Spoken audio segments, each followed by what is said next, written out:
Hi everyone, I hope you're doing good. If yes, and that's great. I have put my Telegram in the description box. If you want to reach out to me, please do it on Telegram.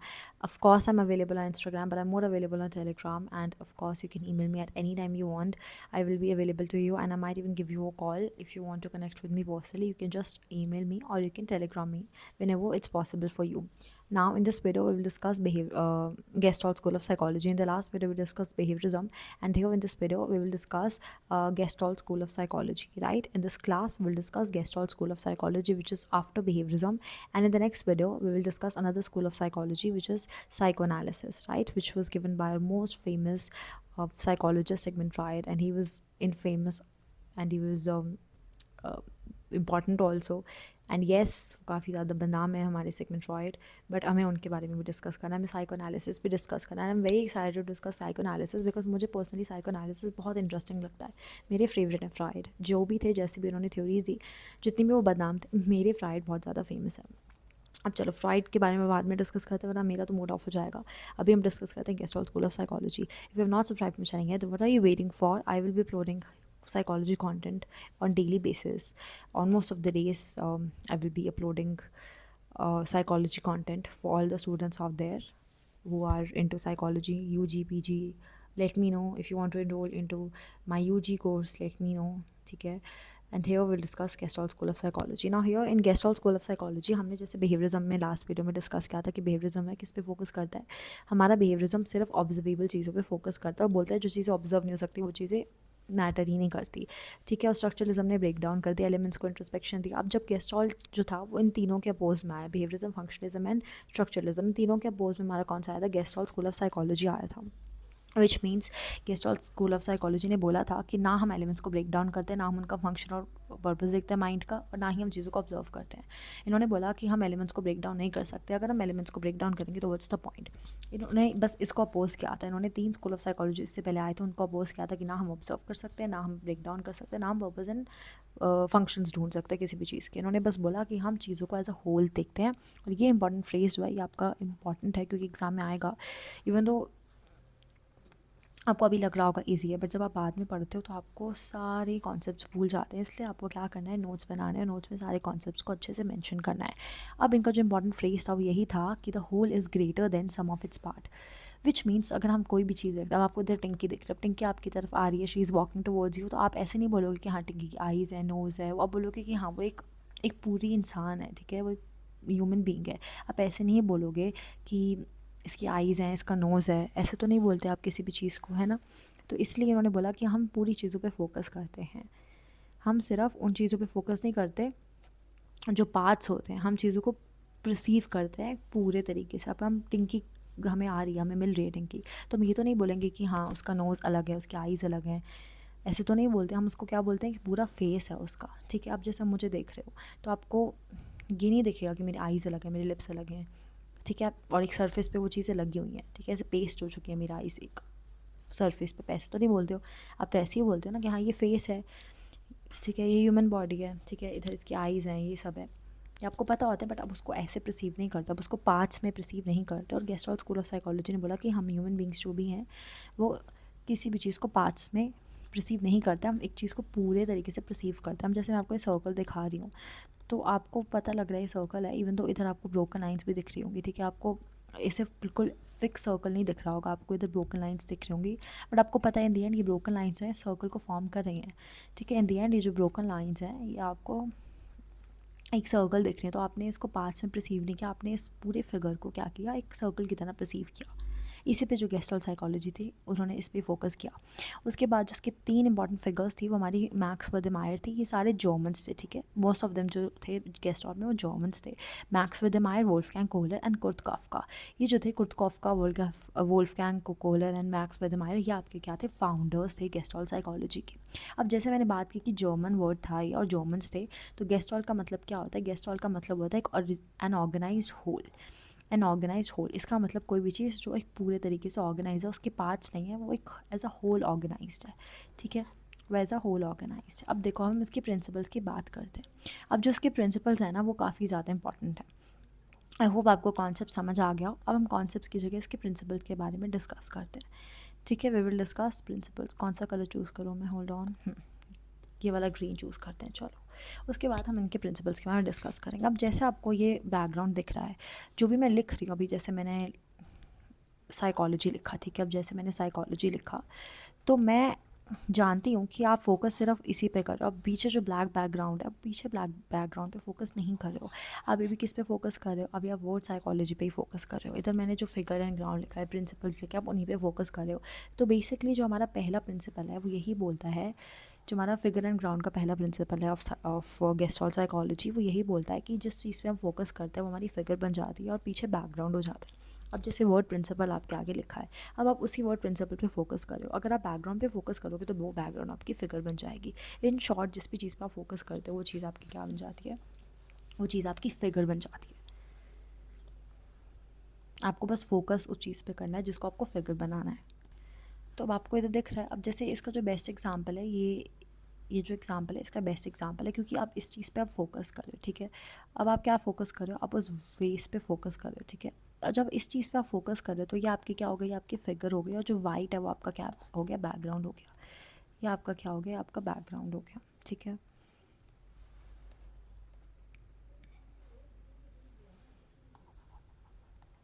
ठीक है, तो ये आपका background हो गया, वो figure हो गई। ये आपका क्या हो गया, बेस्ट एग्जाम्पल हो गया किसका, आपका फिगर एंड ग्राउंड का, जिस चीज़ पर आप फोकस करते हो।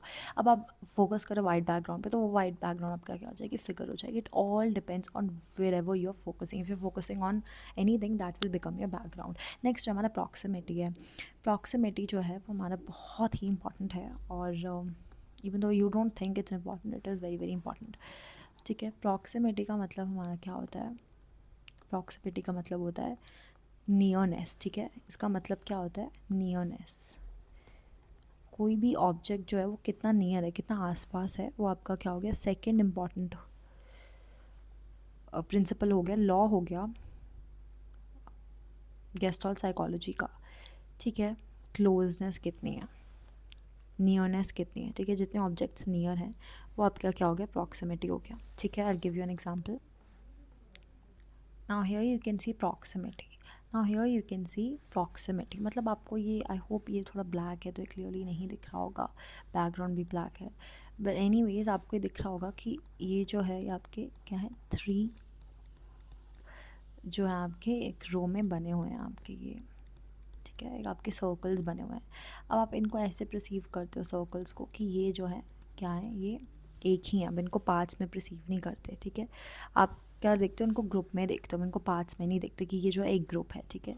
ये जो है आपका एक ग्रुप और ये अलग से है, ठीक है। तो प्रॉक्सिमिटी का मतलब आपको समझ आ गया, इतना डिफिकल्ट नहीं है। I hope it is clear to you, ठीक है। उसके बाद हमारा आ जाए सिमिलैरिटी, कितने जो ऑब्जेक्ट्स हैं वो सिमिलर हैं एक दूसरे के, ठीक है। सिमिलैरिटी की बात आती है, ऑब्जेक्ट्स जो कितने सिमिलर हैं एक दूसरे के, ठीक है। जो हमारे सिमिलर ऑब्जेक्ट्स हम उनको ग्रुप कर लेते हैं, ठीक है। जो हमारे सिमिलर ऑब्जेक्ट्स हैं हम उनको क्या कर लेते हैं, ग्रुप कर लेते हैं, ग्रुप्स में बना लेते हैं, ठीक है। ये हमारे ह्यूमन बींग्स जो ऐसी ही चीज़ों को परसीव करते हैं, आप भी ऐसे ही करते हो, सब ऐसे ही करते हैं, ठीक है। अब आपको इधर ये दिख रहा होगा। अब इसका मतलब क्या है कि जितने ऑब्जेक्ट्स जो आपके सिमिलर हैं आप उनको ग्रुप कर लेते हो, आप उनको क्या कर लेते हो, ग्रुप कर लेते हो। अब जिनका सेम कलर है, जिनकी सेम शेप है, तो कलर भी हो सकता है, शेप भी हो सकती है, तो आप क्या करते हो, उनको क्या करते हो, टुगेदर परसीव करते हो कि ये जो है एक दूसरे के साथ है, तो ये आप ह्यूमन बींग्स करते हो। अब जैसे यही एग्जांपल आपका जो बेस्ट एग्जांपल है, अब आप देख सकते हो इधर आपके क्या दे रखे हैं, सर्कल्स दे रखे हैं, ग्रीन ग्रीन सर्कल्स दे रखे हैं आपके, आपके ट्राइंगल्स दे रखे हैं। आप क्या करते हो, इनको एज अ ग्रुप परसीव करते हो कि एक ग्रुप है, ये जो है इसके सर्कल्स के कितने ग्रुप है, 1 2 3 ग्रुप्स हैं। आप इनको ग्रुप की तरह देखने लग जाते हो, ठीक है। आप इनको अलग से नहीं देखते, आप इनको ग्रुप्स की तरह ही देखते हो। एग्जैक्टली हो। चलो, क्लोजर और प्रॉक्सिमिटी में ना लोग बहुत ज़्यादा कंफ्यूज होते हैं, क्लोजर और प्रॉक्सिमिटी में, बट आपको क्या होना है, कंफ्यूज नहीं होना है। क्लोजर का मतलब नियरनेस होता है आपकी प्रॉक्सिमिटी, और क्लोजर का मतलब क्या होता है, आपके मिसिंग गैप्स। आप कैसे मिसिंग गैप्स का एज ह्यूमन बींग फिल करते हो, यही आपका गेस्टॉल बात करता है कि हम ह्यूमन बींग्स मिसिंग गैप्स को फिल कर लेते हैं, ठीक है। हम मिसिंग गैप्स को as a human being fill कर लेते हैं कि हाँ ये सर्कल है, हम उसको ये नहीं देखते कि कुछ मिसिंग, आप ऐसे देखते हो कि कंप्लीट है वो चीज़। अब जैसे मैं आपको ये दिखाऊँ, अब मैं इसमें जो है पूरा इसको ऐसे कंप्लीट नहीं कर रही, मैं इसको आधा ही छोड़ रही हूँ ऐसे, तो आप इसको कैसे परसीव करोगे, इसको एज अ सर्कल ही परसीव करोगे, इवन दो मैंने इसको पूरा कंप्लीट नहीं किया है, इसको आप कंप्लीट तरीके से ही देखोगे। That is how human beings are and that is how human beings perceive, so ये परसेप्शन में भी बहुत इंपॉर्टेंट है गेस्टॉल्ट का। परसेप्शन चैप्टर पढ़ोगे, इसको आप पीछे से पढ़ लोगे, इसके प्रिंसिपल जो बहुत ईजी है अंडरस्टैंड करने में, तो परसेप्शन चैप्टर में आपको दोबारा से पढ़ने की ज़रूरत नहीं पड़ेगी, एक बार बस आपको नोट्स को रिव्यू करना पड़ेगा। I hope you can see it clearly on your screen. Okay, I know you can see it. And now वही बात है कि आधा भी छोड़ दोगे ना चीज़ों को, तब भी आप क्या करते हो, उनको पूरा मान लेते हो। अब जैसे 3 कर्व्स और 1 ब्लैक सर्कल, आप ये तो नहीं बोलते कि 3 ऐसी कर्वी लाइंस है, नहीं बोलते हो। आप ये नहीं बोलते कि हाँ ये कुछ हमें ऐसे अजीब सा दिख रहा है या हमें राउंड राउंड दिख रहा है, नहीं, आप ऐसे नहीं बोलते, आप इसको पांडा ही परसीव कर लेते हो। जैसे आप ह्यूमन बींग्स ऐसे ही सब करते हैं, इंक्लूडिंग मी। आप इसको ऐसे नहीं देखते कि सेमी सर्कल्स हैं, आप इनको क्या देखते हो, ये सब बिग राउंड सर्कल है। आप ऐसी चीज़ों को परसीव करते हो। ये क्लोजर हो गया, मतलब आधी इनकम्प्लीट चीज़ों को कंप्लीट तरीके से परसीव करते हो। इन शॉर्ट, कोई भी चीज़ अगर इनकम्प्लीट है तो आप उसको खुद ही कंप्लीट कर लेते हो। आपकी माइंड जो, आपका जो माइंड है इतना क्लेवर होता है, इतना स्मार्ट होता है कि वो इनकम्प्लीट को कंप्लीट खुद ही परसीव कर लेता है। ये आपका 4th हो गया। 5th कौन सा है आपका? 5th आपका है कंटिन्यूटी। अब कंटिन्यूटी का मतलब क्या होता है? कंटिन्यूटी का मतलब क्या होता है कि आप क्या करते हो, चीज़ों को एक स्मूथ पैटर्न से देखते हो, ठीक है। इसका क्या होता है? इसका मतलब ये होता है कि आप चीज़ों को कंटिन्यूटी में देखते हो, कंटिन्यूस देखते हो। आप ऐसे नहीं देखते कि कोई चीज़ जो है वो स्मूथ नहीं है, आप ऐसे देखते हो कि चीज़ बहुत ज़्यादा स्मूथ है, ठीक है। कोई चीज़ जो है बहुत ज़्यादा स्मूथ है उसको, ठीक है। आप कंटिन्यू करते हो चीज़ों को, एक कंटिन्यूस पैटर्न से आप चीज़ों को परसीव करते हो। आई शो यू एन इमेज जिसमें आपको ये समझ आ जाएगा। मेरे को ज़्यादा एक्सप्लेन करूँगी तो आप ज़्यादा कंफ्यूज हो जाओगे। चलो, can you see this? Can you all see this? Okay, ये मतलब क्या होता है कि अब आप ब्रोकन डॉट्स नहीं देखते हो कि हाँ यहाँ पे ऐसे डॉट्स हैं, आप इसको एज अ लाइन देखते हो कि जो है ये 2 लाइंस हैं। मतलब आप चीज़ों को स्मूथली देखते हो कि आप ऐसे ऐसे करके आप अपने माइंड में खुद ही ये लाइंस बना लेते हो कि अगर आप ये फिगर देख रहे हो तो आपको पता है कि ये स्मूथ फिगर है, इसमें 2 लाइन्स है, ये लाइन नंबर 1 और ये लाइन नंबर 2, ठीक है। आप ऐसी चीज़ों को क्या करते हो, परसीव करते हो। This is how you perceive things. आप चीज़ों को स्मूथली परसीव करते हो, एक कंटिन्यूस फ्लो की तरह परसीव करते हो, कंटिन्यूस पैटर्न की तरह परसीव करते हो। अगर आपका Gestalt school of psychology incorrect होता, ठीक है, अगर आपका Gestalt school of psychology incorrect होता, इसका कोई पॉइंट ना होता, तो आप कैसे देखते इनको? 1 सर्कल 2 सर्कल है ना। अभी इनको आप कैसे देख रहे हो? इनको आप एक लाइन की तरह देख रहे हो कि यहाँ पे 2 लाइन्स है, ठीक है, 2 लाइन्स हैं। एंड यही बेस्ट पार्ट हो गया आपका, ठीक है। उसके बाद कुछ और इंपॉर्टेंट चीज़ें हैं जो हमें डिस्कस करनी है। अभी तक जो भी मैंने एक्सप्लेन किया है, आई होप आपको समझ आ गया है। मैंने इसमें आपको इमेजेस के साथ एक्सप्लेन किया है, और मुझे पता है कि आपने अपने बैचलर्स में पढ़ा है, और मुझे पता है कि काफ़ी ज़्यादा ईजी भी है, काफ़ी ज़्यादा ईजी भी है। चलो चलो, लेट्स चेंज और पेन का कलर। चलो, अब हमारे पास जो 6th है वो भी काफ़ी ज़्यादा इंपॉर्टेंट है, वो भी गेस्टॉल का ही पार्ट है, ठीक है। वो क्या है हमारे पास? वो हमारा फी फिनोमेना है। ये आपके एग्ज़ाम में आता है, तो ये आपको याद रखना है, ठीक है। फी फिनोमेनन। अब जो हमारा फी फिनोमेनन है उसको किसने दिया था? मैक्स ने दिया था। मैक्स वेदेमायर ने, जो आपके क्या थे? फाउंडर थे, वन ऑफ द फाउंडर्स थे, ठीक है। बहुत सारे फाउंडर थे but he was one of the founder जिन्होंने आपका फी फिनोमेनन दिया है, ठीक है। मैक्स वेदेमायर। अब जो मैक्स वेदेमायर है ना, इन्होंने बोला कि जो फी फिनोमेना एक एपरेंट मोशन है, which means I explain you, hold on, लिखने दो मुझे, फिर आई एक्सप्लेन यू। एक एपरेंट मोशन है हमारा जो फी फिनोमेना है। इसका मतलब जब आप दिवाली पे लाइट्स देखते हो, कैसे देखते हो कि जैसे 2 लाइट्स अगर दिवाली पे आपके पापा ने लगाई हैं बालकनी में, ठीक है, 2 लाइट्स आपने दिवाली पे लगाई हैं, ठीक है। बहुत इंडियन एग्जांपल है but it will help you to understand. जो 2 लाइट हैं जो ब्लिंक कर रही हैं, तो आप क्या देखते हो? एक मूवमेंट है, ठीक है। मतलब चीज़ों के बीच में, लाइट्स में जो क्या है, एक मूवमेंट है, एक मूवमेंट है, मूवमेंट हो रहा है। तो ये जो किसने स्टार्ट किया था? आपका गेस्टॉल साइकोलॉजी ने स्टार्ट किया था, first phi phenomenon. I show you an image which will help you to understand. इसलिए इसकी इमेज मुझे नहीं मिल रही है, इसकी इमेज मुझे नहीं मिल रही है, तो I will not be able to find an image and tell you through an image. But in short, अगर आप दिवाली पे लाइट्स देखते हो, ठीक है, वो आपका क्या है? बेस्ट एग्जांपल है। अब दिवाली पे लाइट्स देखते हो, आपके पापा ने बालकनी में क्या लगाई? लाइट्स लगाई। बहुत ही आप हैप्पी हो, you wearing a beautiful lehenga और kurta, and you are very happy, ठीक है, सबको सही चला। अब आप क्या करते हो? साइकोलॉजी के स्टूडेंट हो, आपने फी फिनोमेनन नोटिस किया। इसका मतलब जो 2 लाइट्स हैं, जब आपकी जो 2 लाइट्स होती हैं, ठीक है, जब आपकी 2 लाइट्स होती हैं वो ब्लिंक करती हैं, ठीक है, ब्लिंक करती हैं। जब आपकी 2 लाइट्स ब्लिंक करती हैं एट द सेम टाइम, एक ही टाइम पे जब आपकी 2 लाइट्स ब्लिंक करती हैं, तो आपको मूवमेंट दिखती है, एक मूवमेंट दिखती है। उसी मूवमेंट को हम क्या कहते हैं? फी फिनोमेना कहते हैं। आई थिंक ये बेस्ट एग्जांपल है। आपने अगर दिवाली लाइट्स देखी होगी तो आपको पता होगा, आप ऐसे पूछते भी होगे बचपन में कि हाँ ये मूव क्यों कर रही हैं, वो मूव नहीं करती हैं, आपको ऐसा परसीव होता है, ऐसे आपकी परसेप्शन बन जाते हैं, because according to phi phenomena एक एपरेंट मोशन है, एपरेंट मोशन है, मतलब लाइट्स जो आपकी ब्लिंक करेंगे तो आपको लगेगा कि वो मूव करेंगे, in fact they will not be moving, वो अपनी जगह पे इंटैक्ट है, आपको ऐसा लगता है, ऐसे आपकी परसेप्शन है, ठीक है। और ये 2 लाइट्स हो सकती हैं, 2 लाइट्स अब आपकी ब्लिंक करती हैं, तो ऐसा ही होता है, ऐसा लगता है कि कुछ मूवमेंट, एक सटल मूवमेंट है। चलो, उसके बाद हमारे जो थे इनसाइट लर्निंग थे, इनसाइट लर्निंग भी हम लर्निंग में ही पढ़ेंगे, वोल्फगैंग कोहलर ने दी थी। इनसाइट लर्निंग का मतलब जब आप चीज़ों को छोड़ देते हो, जैसे अब आपको कोई मैथ्स प्रॉब्लम नहीं आ रही, आपको ये मैथ्स प्रॉब्लम है जो भी आपको दी गई है, ये आपको नहीं आ रही, ठीक है, ये मैथ्स प्रॉब्लम आपको नहीं आ रही, इसको कैसे सॉल्व करते हैं, इसका जो फॉर्मूला क्या है, आपको कुछ भी नहीं आ रहा, आप धीरे धीरे क्या करते हो, इसको बोलते हो कि नहीं अब मैं नहीं कर रहा, मैं अपने माइंड को थोड़ा रेस्ट, तो फिर आपके माइंड में अचानक से कुछ इंसाइट आ जाती है, ठीक है, एक सडन चीज़ जो आती है उसी को हम इनसाइड लर्निंग बोलते हैं। जब चीज़ों को उनके हाल पे छोड़ देते हो, फिर आपको आउट ऑफ द ब्लू एक आइडिया आता है, वो जो एक सडन आइडिया आता है ना, उसी को हम इनसाइड लर्निंग बोलते हैं, जो हम चैप्टर लर्निंग के लिए छोड़ देते हैं। वो किसने दी थी? वुल्फगैंग कोहलर ने दी थी। अभी आपको बस इतना ही याद रखना है, नोट्स में आपको इतना ही लिखना है कि जो इनसाइड लर्निंग है ना, इनसाइट लर्निंग है ना, वो आपकी किसने दी थी? वुल्फगैंग। इसका एक्सपेरिमेंट भी हुआ था, वो सब हम डिस्कस करेंगे लर्निंग चैप्टर में। ये भी आपके क्या थे? वन ऑफ द फाउंडर्स थे गेस्टॉल के। इन्होंने बस इतना बोला था कि हम जब चीज़ों को उनके हाल पे छोड़ देते हैं तो हमें एक इंसाइट आती है, उसी इंसाइट को, एक सडन इंसाइट को, एक सडन आइडिया जो आपके माइंड में आता है, कोई भी अगर आप प्रॉब्लम को सॉल्व करते हैं, एक अचानक से जब कोई आइडिया आता है, जब आप उस पर ज़्यादा फोकस नहीं करते, उसी को हम एक इंसाइट बोलते हैं, ठीक है। अंदर से आती है आपकी एक सडन आइडिया होता है, ठीक है, एक सडन आइडिया होता है और आपको जो भी प्रॉब्लम आपकी होती है वो सॉल्व हो जाती है, ठीक है। Easy to understand. अब इसका ना थोड़ा बहुत क्रिटिसिज्म भी है जो इम्पॉर्टेंट है, थोड़ा बहुत इसका क्रिटिसिज्म भी है जो इम्पॉर्टेंट है, तो हम डिस्कस कर लेते हैं, ठीक है।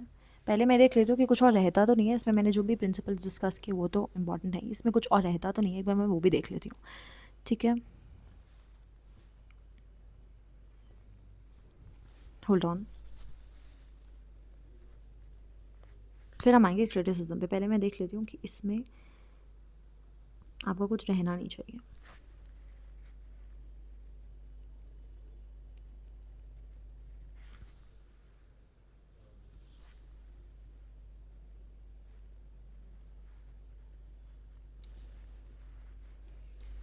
हमारा एक चैप्टर है थेरेपी, उसमें गेस्ट्रॉल थेरेपी भी है जो हम डिस्कस करेंगे, तो अभी मैं चीज़ें थोड़ी बहुत छोड़ रही हूँ, ठीक है, थोड़ी बहुत चीज़ें जो है मैं अभी छोड़ रही हूँ आपके आगे चैप्टर्स के लिए। अभी मैं इस चैप्टर को इतना कॉम्प्लेक्स नहीं बनाना चाहती, ठीक है, अभी मैं इस चैप्टर को इतना कॉम्प्लेक्स नहीं बनाना चाहती। एक और चीज़ रह गई है जो मैंने शायद डिस्कस नहीं की थी, एक और चीज़ रह गई है, होल्ड ऑन, उसके बाद हम आएंगे क्रिटिसिज्म में, ठीक है। मैं अपने नोट्स देख रही थी तो मैंने प्रिंसिपल्स ऑफ साइकोलॉजी में मैंने आपको समझा दिया था, सिमिलैरिटी, प्रॉक्सिमिटी, कॉन्टीन्यूटी, ये सब आपको सिंपल है, क्लोजर। मैंने आपको आई थिंक कुछ चीज़ें हैं, 2 पॉइंट्स हैं जो नहीं समझाए थे, फिर हम क्रिटिसिज्म पे आएंगे, फिर वो हमें और क्लियर होगा, ठीक है। तो अब आपका जो था प्रिंसिपल, उसमें हमने जितने भी प्रिंसिपल्स डिस्कस किए तो उनमें आप प्लीज़ नोट्स में आगे लिख लो। आई एम सॉरी मैंने आपको उस टाइम पे एक्सप्लेन नहीं किया, मैं भी नोट्स ऐसे ही बनाती हूँ, कभी कभी भूल जाती हूँ तो आगे ऐड कर लेती हूँ, मेरे भी ऐसे ही रहता है हमेशा से। ऑफ कोर्स मैंने जो भी पिछली वीडियोस में डिस्कस किया वो पूरा कंप्लीट है, आज मैं भूलने वाली थी बट मेरे को बस याद आ गया, because I don't want to miss out on anything, specially when I know that you are studying with me. तो अभी जो कॉमन रीजन है, तो कॉमन रीजन जो है आपका नेक्स्ट है आफ्टर कौन सा हमने लास्ट में डिस्कस किया था, कंटिन्यूटी। कंटिन्यूटी के बाद आपका कॉमन रीजन है, ठीक है। हम इसमें क्या करते हैं कॉमन रीजन में, हम ऑब्जेक्ट्स को, जो ऑब्जेक्ट्स हैं जिनका सेम एरिया होता है, जिनका सेम एरिया होता है उनको हम ग्रुप कर देते हैं एक साथ, ठीक है। अब 2 ऑब्जेक्ट्स का एक ही एरिया, 2 ऑब्जेक्ट्स एक ही एरिया को शेयर कर रहे हैं, तो क्या करती हूँ मैं, तो मैं उनको क्या बोल देती हूँ कि ये कॉमन रीजन है। मैं आपको दिखाऊंगी ना इमेज, आपको इमेज से क्लियर हो जाएगा। Hold on, hold on, hold on, हाँ चलो हो गया ना क्लियर। अभी आई एक्सप्लेन यू, 2 मिनट दो मुझे, ओके। हाँ, तो हम डिस्कस करते यही कॉमन रीजन वाला, कि जो एक ही एरिया जो शेयर करते हैं उनको हम साथ में क्या कर लेते हैं, ग्रुप कर लेते हैं, जिनका एरिया सेम ही होता है। अब आप इधर भी देख सकते हो, ये बहुत ही क्लियर है आपके आगे कि ये जो है ये क्या कर रहे हैं, ये एक ही एरिया को शेयर कर रहे हैं, ठीक है। इनका जो है कॉमन रीजन है, ये प्रिंसिपल है आपका जिसमें आपका एक ही एरिया शेयर होता है, उनको हम क्या कर लेते हैं, इनको ग्रुप कर लेते हैं, ठीक है, इनको हम क्या कर लेते हैं, ग्रुप कर लेते हैं। अब आप देख सकते हो ग्रुपिंग हो गई इनकी, ठीक है। ये आपका हो गया next school of psychology, sorry principle of gestalt psychology, ठीक है। ये आपका नेक्स्ट हो गया कॉमन रीजन, बहुत ही क्लियर है। एक और जो है रहता है जो आपका है प्रेगनेंस, ठीक है, प्रेगनेंस, ये भी आपका आता है एग्ज़ाम में, तो मैं कुछ भी छोड़ना नहीं चाहती हूँ, इवन दो आई नो कि मैं छोड़ सकती थी, but it will not be good from my side, right. तो इसका मतलब क्या होता है, हम चीज़ों को सिंपल फॉर्म्स में देखते हैं, बस इतना ही आपको याद रखना है। इसमें हम क्या करते हैं, चीज़ों को सिंपल फॉर्म्स में देखते हैं, हम चीज़ों को कॉम्प्लेक्स नहीं देखते, हम चीज़ों को सिंपल देखते हैं, कॉम्प्लेक्स नहीं देखते हम एज ए ह्यूमन बीइंग, हम चीज़ों को बहुत सिंपल वे में देखते हैं। मेरी तरफ से आपका सारा क्लियर हो गया गेस्टॉल, और गेस्टॉल में इतना ही आता है, गेस्टॉल की थेरेपी जो होती है वो आपकी डिटेल में आती है, बट वो थेरेपी सेक्शन में आएगी। थेरेपी सेक्शन कब होगा, जब हम नॉर्मल साइकोलॉजी पढ़ेंगे, और नॉर्मल साइकोलॉजी हम लास्ट में ही पढ़ते हैं मोस्टली, ठीक है। वो अब नॉर्मल साइकोलॉजी हम लास्ट में ही पढ़ते हैं। तो मेरी तरफ से आपका प्रिंसिपल सारे क्लियर हो गए हैं, एंड आई होप आपको सारे समझ भी आ गए। हम लास्ट में क्रिटिसिज्म की बात करेंगे and we will be done. Criticism से पहले मैं आपको प्रेगनेंस का भी एक एग्जांपल देना चाहती हूँ, ये आपको आएगा एग्ज़ाम में, और फिर आप कंफ्यूज मत होना। अब आपको सिंपल सा ये जो एग्जांपल मैंने दे दिया आपके स्क्रीन पे, कि आप जब ओलंपिक्स का देखते हो, साइन देखते हो, तो आप ऐसे नहीं देखते कि ये जो है ये सर्कल्स ऐसे राउंड राउंड राउंड में एक दूसरे के साथ बने हुए हैं, आप इसको डिकोड करने की कोशिश करते हो, आप सिंपल क्या देखते हो, सर्कल्स हैं, आप सिंपल इनको सर्कल्स देखते हो। क्यों? क्योंकि आप इनको सिंपल फॉर्म में देखना चाहते हो। आप चाहो तो इनको डिकोड भी कर सकते हो, बट जो आपका गेस्टॉल स्कूल ऑफ साइकोलॉजी है वो ये बोलता है कि आप चीज़ों को डिकोड नहीं करते हो। ये फाउंडेशनल प्रिंसिपल है, ये बताता है कि we naturally perceive things in the simplest form. इसको आप चाहो तो कितना भी कॉम्प्लेक्स करके, कितना भी डिकोड करके, ये जो ओलंपिक्स का सिंबल है कहता क्या है, पर्पस क्या ओलंपिक्स के सिंबल का, आप ये सब कुछ कर सकते हो, but as a human being आप इनको सिंपलेस्ट फॉर्म में देखते हो। आप इनको देखते हो कितने सर्कल्स, 1 2 3 4 5, टोटल इसमें कितने 5 सर्कल्स हैं। मैं भी जब ओलंपिक्स का सिंबल देखती हूँ तो मैं इसको ज़्यादा डिकोड नहीं करती हूँ, क्योंकि जो गेस्टॉल है ये एक्यूरेट है, जो गेस्टॉल स्कूल ऑफ साइकोलॉजी काफ़ी ज़्यादा एक्यूरेट है। इसका क्रिटिसिज्म है, इसके इतने ज़्यादा क्रिटिसिज्म नहीं आते हैं, बट ऑफकोर्स हम हमेशा से अपने अपनी क्लासेस में क्रिटिसिज्म को डिस्कस करते हैं, तो हम देख लेते हैं। पहली बात तो ये बहुत ज़्यादा साइंटिफिक नहीं है, ठीक है, ये बहुत ज़्यादा साइंटिफिक नहीं है, ठीक है। ये इसका क्रिटिसिज्म हो गया। मैं इधर क्रिटिसिज्म लिख देती हूँ, तो आपका नॉट वेरी साइंटिफिक, एक बार फिर से स्पेलिंग चेक कर लेना, ठीक है, सारी चीज़ों की। नॉट वेरी साइंटिफिक, ये तो बहुत ज़्यादा साइंटिफिक नहीं है, लेस एक्सपेरिमेंटल है, एक्सपेरिमेंट एंड कंट्रोल इतना नहीं है आपके गेस्टॉल में। सेकेंड है, कॉन्सेप्ट्स कैन बी वेग, कॉन्सेप्ट्स हैं वो काफ़ी वेग हैं, वेग कॉन्सेप्ट्स हैं, ठीक है। कॉन्सेप्ट्स आपके क्या हैं, बहुत वेग हैं, कोई ऐसे एक्यूरेट कॉन्सेप्ट्स नहीं बताए हैं, बहुत ही ज़्यादा जनरलाइज किया है, बहुत ही वेगली चीज़ों को बताया है, और ये बिल्कुल भी साइंटिफिक नहीं है, इन पे एक्सपेरिमेंट्स नहीं हो सकता, और ये हार्ड टू मेजर भी है। अब आप बताओ कैसे आप इनके प्रिंसिपल्स को मेजर कर सकते हो, मेजर नहीं कर सकते हो। तो इसका जो लास्ट क्रिटिसिज्म है वो ये बोला गया है कि it is hard to measure, it is not easy to measure. In short, जो गेस्टॉल स्कूल ऑफ साइकोलॉजी है emphasizes that we perceive and learn in terms of organized wholes, not isolated parts. We see things as wholes, not as their parts, and we do not separate things from their parts, ठीक है। This is very very easy.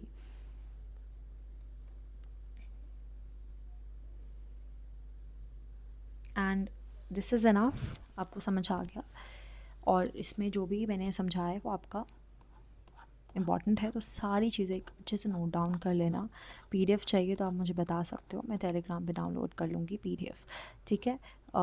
Telegram पे मैं आपको send कर दूँगी, आप Telegram से download कर सकते हो PDFs, ठीक है।